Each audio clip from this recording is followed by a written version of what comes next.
प्यारे बच्चों, सुधी कोचिंग में आप सभी का हार्दिक स्वागत है। आज का हमारा विषय है रस। रस से भी 2 अंकों का आता है, तो हमारे बच्चे रस को रसास्वादन करते हुए इस चैप्टर को पढ़ेंगे। अब देखिए, जो तुम्हारे यहाँ इम्पोर्टेंट हैं उन रसों का वर्णन मैंने किया है और उनके उदाहरण इस तरह हैं कि जिन उदाहरणों को एक बार हम पढ़ लेंगे उन सारे उदाहरण हमें याद हो जाएंगे। अब रस कहते किसे हैं? रस का अर्थ होता है आनंद। क्या होता है? आनंद।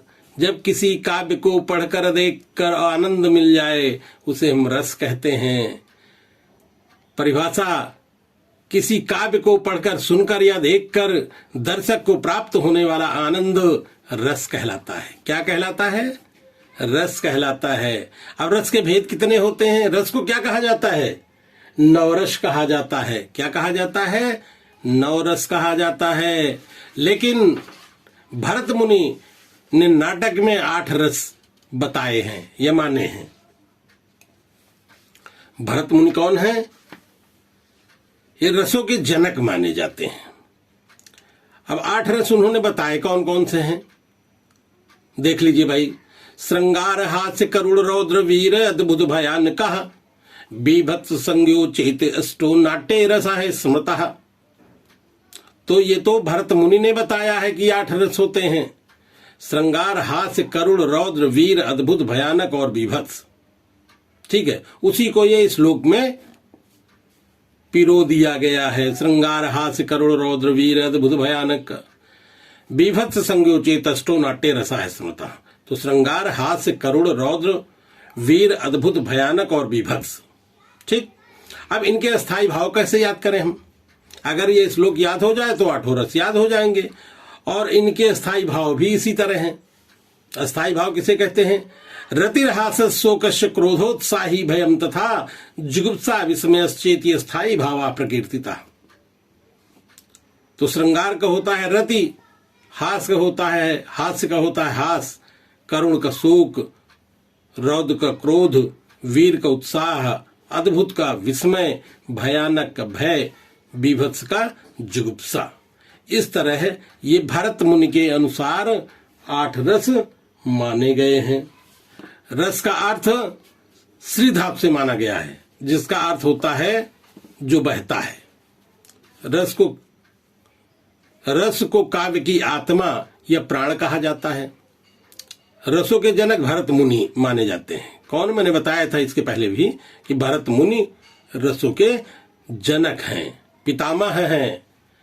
अब रस के प्रकार 8 रस तो उन्होंने बताया। भरत मुनि ने कितने बताया? 8 रस। और हिंदी में क्या कहते हैं? 9 रस। 9वां रस कौन सा है? शांत रस। शांतोपि नवमो रसा। शांत रस का स्थायी भाव क्या होता है? निर्वेद होता है। उसके बाद में सूरदास जी आए तो सूरदास ने बताया कि रस होते हैं 11। कौन सा 10वां रस कौन सा आया? वात्सल्य रस। कौन सा? वात्सल्य रस। वात्सल्य रस का स्थायी भाव वत्सल, संतान विषयक।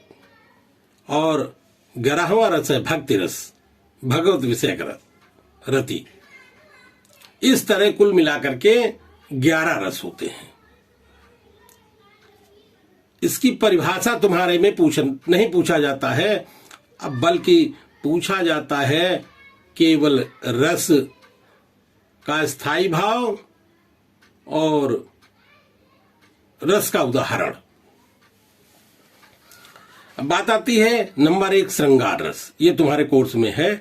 जो इंपॉर्टेंट है उन्हें देख लीजिए, बस उसी से आ जाता है। परीक्षा में बहुत बड़ी बात नहीं है। उदाहरण अगर हमें याद है तो स्थायी भाव भी याद हो जाता है। श्रृंगार रस किसे कहते हैं? श्रृंगार रस के 2 भेद होते हैं। नंबर 1 संयोग श्रृंगार, नंबर 2 वियोग श्रृंगार। अब बात आती है संयोग किसे कहते हैं? जब श्रृंगार रस का स्थायी भाव रति होता है। क्या होता है? रति होता है। जब नायक नायिका का मिलन होता है तो वहां संयोग श्रृंगार होता है। जब नायक और नायिका आपस में मिलते हैं तो वहां संयोग होता है, और जब नायक नायिका अलग हो जाते हैं तो वहां वियोग होता है, वियोग श्रृंगार रस। जैसे श्रृंगार रस का उदाहरण है, लाली मेरे लाल की जिद देखत तितलाल, लाली देखन मैं गई मैं भी हो गई लाल। उदाहरण याद कर ले।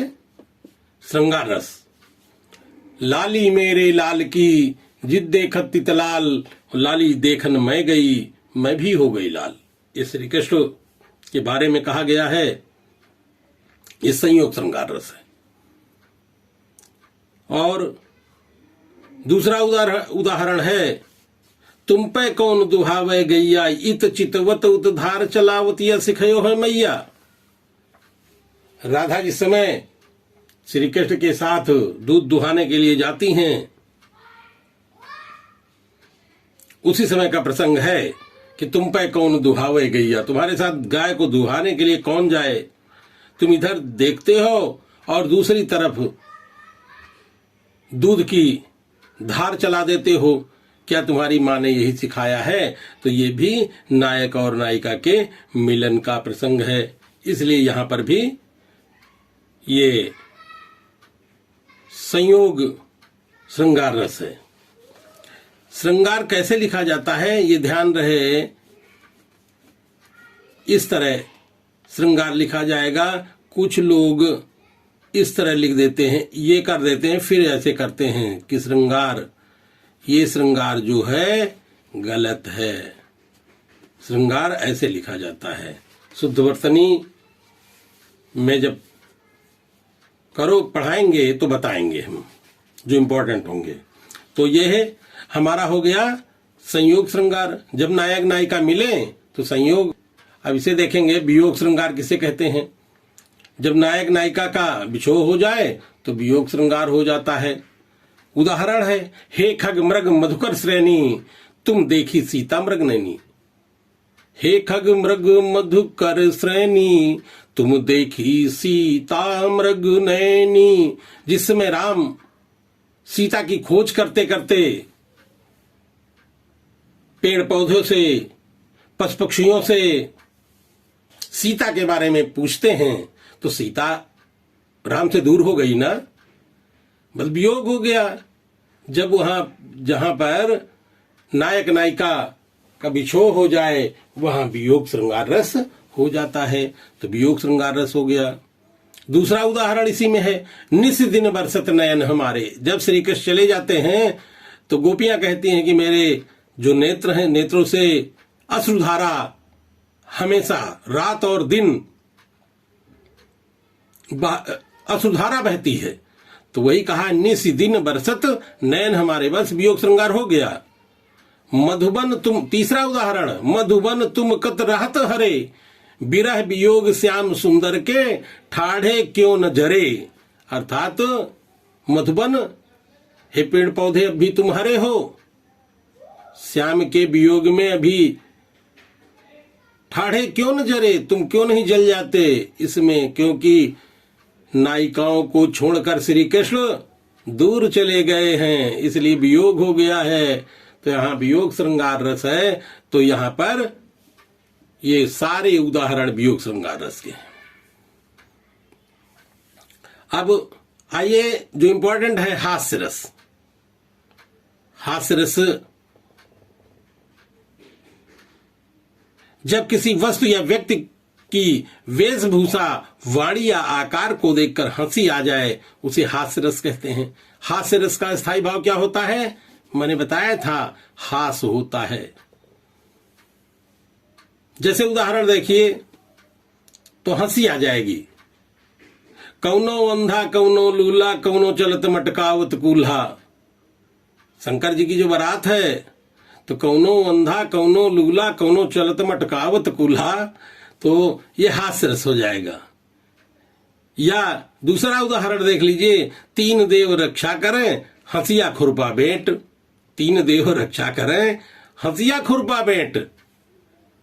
तो ये भी हंसी आ जाती है, इसलिए हास्य रस हो जाएगा। और उदाहरण है, अगला रस है हमारा करुण रस। करुण रस किसे कहते हैं? जहां शोक नामक स्थायी भाव विभाव के संयोग से करुण रस होता है। करुण रस का जो अस्थाई भाव है वो क्या होता है, बताइए भाई। करुण रस का अस्थाई भाव क्या होता है? करुण रस का अस्थाई भाव शोक होता है। क्या होता है? शोक होता है। करुण रस का अस्थाई भाव शोक होता है। मैंने इसके पहले तुम्हें ये उदाहरण बताया था। तो जब राम सीता की खोज करते करते क्या है, शोक में हैं, दुखी हैं, वही उदाहरण यहां पर भी आ जाएगा। हे खग मृग मधुकर श्रेणी, तुम देखी सीता मृग नैनी। तो यह भी करुण रस है। दूसरा उदाहरण है, राघव गीध गोद करलीन हो। जिस समय जटायु को श्री राम अपनी गोद में लेते हैं तो उन्हें शोक होता है। तो इसलिए राघव गीध गोद करलीन हो गया उदाहरण करुण रस। अब और देख लीजिए अगला, रौद्र रस। जब किसी व्यक्ति समाज व धर्म अथवा राष्ट्र की निंदा या अपमान करने पर मन में उत्पन्न होने वाला क्रोध से रौद्र रस की उत्पत्ति होती है। क्रोध से रौद्र रस की उत्पत्ति होती है। उदाहरण है, भाखे लखन कुटिल भय भव हैं। भाखे लखन कुटिल भय भव हैं, रौद्र रस। उस काल मारे क्रोध के तनु कांपने उसका लगा, मानो हवा के वेग से सोता हुआ सागर जगा। तो इसमें क्रोध उत्पन्न हो गया। तो क्रोध जब उत्पन्न हो जाता है तो रौद्र रस हो जाता है। वीर रस। वीर रस में क्या होता है? जब उत्साह नामक स्थायी भाव ही वीर रस कहलाता है। जहां उत्साह हो जाए, जैसे उदाहरण में देखेंगे, अपने आप याद हो जाएगा कि उत्साह हो गया, मन में उत्साह जागृत हो गया। खूब लड़ी मर्दानी वह तो झांसी वाली रानी थी। तो कौन सा रस हो गया? आसान है, इसको सारे बच्चे हमारे जानते हैं कि खूब लड़ी मर्दानी वह तो झांसी वाली रानी थी। बस हमारा वीर रस हो गया। वीर रस का स्थायी भाव क्या होता है? उत्साह होता है। इतना ही पूछा जाता है कि वीर रस का स्थायी भाव और उसका उदाहरण दीजिए। तो वीर रस का स्थायी भाव उत्साह होता है और उदाहरण में लिख दीजिएगा, खूब लड़ी मर्दानी वह तो झांसी वाली रानी थी। दूसरा उदाहरण अगर देखना चाहें, राणा प्रताप के घोड़े से पड़ गया हवा का पाला था। यह भी वीर रस है। राणा प्रताप के घोड़े से पड़ गया हवा का पाला था। कितना आसान है। एक बार अगर पढ़ेंगे, दो बार पढ़ेंगे तो बस अपने आप में यह याद हो जाएगा। और अगर ये उदाहरण तुम्हारी समझ में आ रहे हो तो इस वीडियो को लाइक, सब्सक्राइब तथा शेयर अवश्य करें।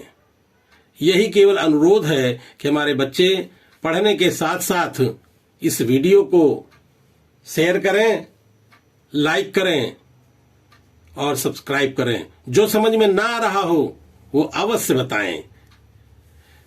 अगला है अद्भुत रस। जब किसी असाधारण वस्तु या दृश्य को देखकर मन में जो विस्मय स्थायी भाव उत्पन्न होता है उसे अद्भुत कहते हैं, अद्भुत रस कहते हैं। अद्भुत रस का स्थायी भाव क्या होता है? विस्मय होता है। अब इसका बच्चों को उदाहरण नहीं आता है, ये समझ में नहीं आता है, तो देखिए अगर एक बार पढ़ने से ना आ जाए। कौन सा उदाहरण है? बिनु पद चले सुने बिनु काना, कर बिनु कर्म करे विधि नाना। क्या हुआ? बिना पैर के चल रहा है, आश्चर्य नहीं हुआ, विस्मय हो गया। बिना कान के सुन रहा है, तो बिनु पद चले सुने बिनु काना, कर बिनु कर्म करे विधि नाना। ये विस्मय हो गया, इसलिए अद्भुत रस हो गया। कौन सा रस हुआ? अद्भुत रस हो गया। अब अगला देखिए, भयानक रस। किसी बात को सुनने, देखने व कल्पना करने से जो मन में भाव उत्पन्न हो जाता है उसे भयानक रस कहते हैं। भयानक रस का स्थायी भाव भय होता है। तो भयानक रस का स्थायी भाव भय होता है। देखिए भाई, उदाहरण, बालधी विशाल विकराल ज्वाल जाल मानो, लंक लील बेको काल रसना पसारी है। जिस समय हनुमान जी ने लंका में आग लगा दी तो जो वहां के निशाचर थे वो सब निशाचर हनुमान से भयभीत हो गए। तो जब भयभीत हो गए तो भयानक रस हो गया। लंका की सेना तो कपि के गर्जन रव से कांप गई। लंका की पूरी सेना, कपि माने बंदर अर्थात हनुमान जी के गर्जन माने आवाज मात्र से क्या हो गई? कांप गई। तो भयभीत हो गई, पूरी सेना की सेना भयभीत हो गई, इसलिए भयानक रस हो गया। कौन सा रस हो गया? जब भय हुआ भयानक हो गया। अब शांत रस लास्ट आखिरी है, ये शांत रस। शांत रस का स्थायी भाव क्या होता है? निर्वेद होता है। शांत रस का स्थायी भाव क्या होता है? निर्वेद होता है। निर्वेद नामक स्थायी भाव विभाव आदि से शांत रस होता है। उदाहरण में देख लीजिए, अब लो नसानी अब ना नसई हो। इसका अर्थ है अब तक जो नष्ट होना था नष्ट हो गया, अब मैं समय को नष्ट नहीं होने दूंगा। अर्थात अब तक जो मेरा समय व्यर्थ में नष्ट हो गया, अब मैं अपने समय को व्यर्थ में नष्ट नहीं होने दूंगा। कौन सा रस हुआ? शांत रस हो गया। यशोदा हर पाल नहीं झुलावे, शांत रस हो गया।